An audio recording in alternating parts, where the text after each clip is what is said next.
support for the animals.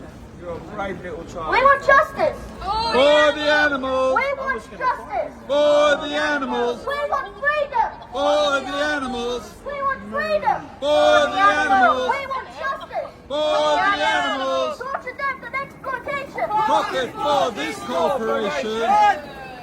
Let's stop the hands. Bam!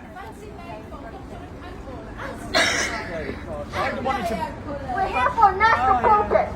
We're here because it's the national day of stopping these animals from being slaughtered, but to stop them being killed. It's not safe. It's terrible, and adults, you're supposed to be smarter, right? I'm a child, and I'm smarter than you. So how about you teach your children how to be vegan, or else you're psychotic dumbos.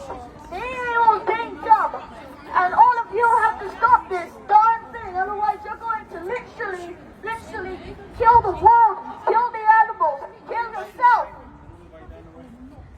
This is a 10-year-old child who's not lost an ounce of compassion. It's worthwhile listening to children. Children have always been the hope of the future. Every